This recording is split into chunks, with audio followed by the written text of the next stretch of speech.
I'm tying this pheasant tail spider on a number 14 hook. I'm using brown silk thread. I'm going to run my thread through some blonde wax to start it out. The recipe for this pheasant tail spider is in Roger Fogg's book, The Art of the Wet Fly. It's called a pheasant tail spider because it uses pheasant tail barbs for the body. So I have clipped off the tip end of 2 barbs from a pheasant tail feather, and I'm tying it in by that clipped tip end. I'm wrapping it back just past the halfway point.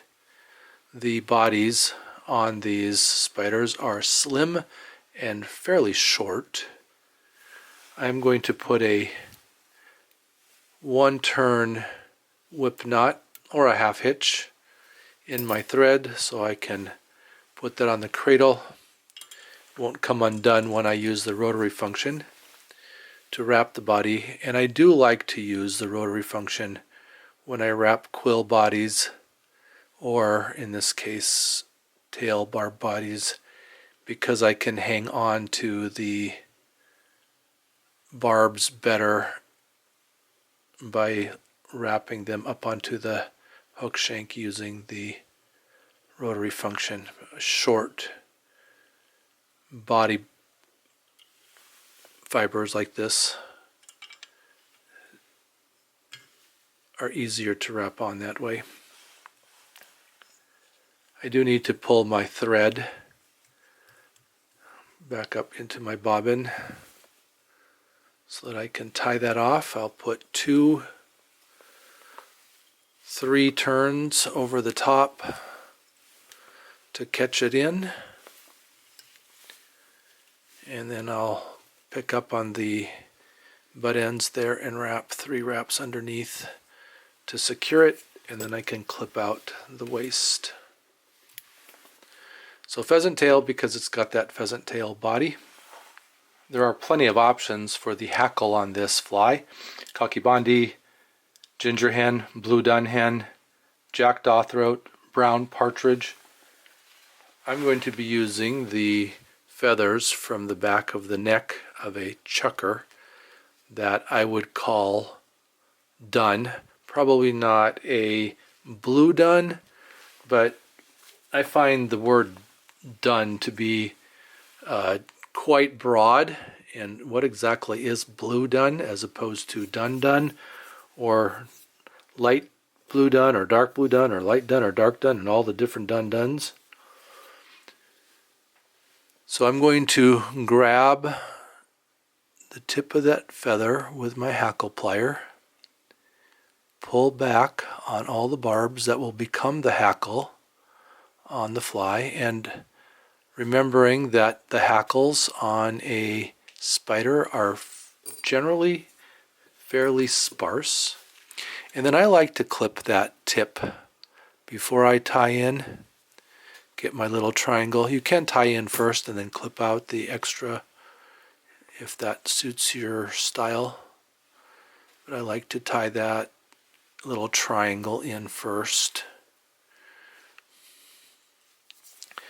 I will then grab that tiny little short feather with my hackle plier, and it'll get just a couple of wraps.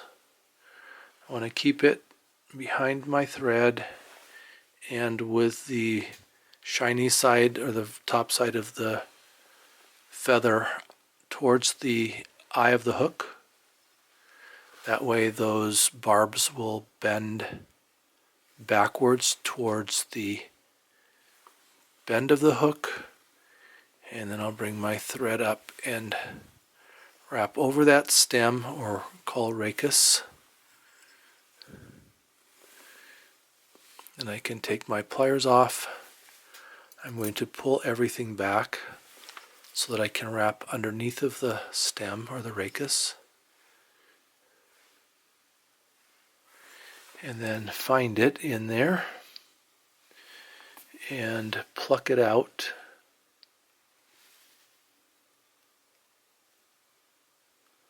Should be able to grab just that rachis and snap it off.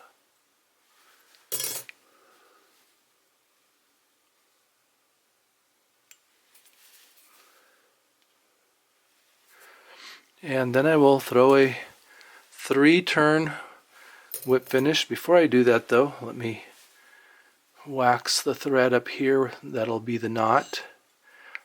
Waxing the thread makes it so that I don't have to put glue on it.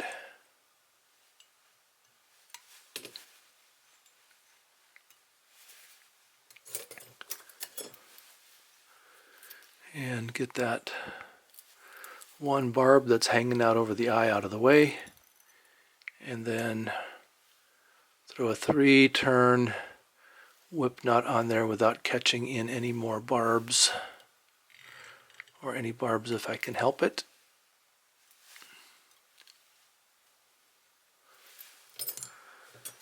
I'll just take my scissors and push them against the thread to cut that out. And I have a pheasant tail spider.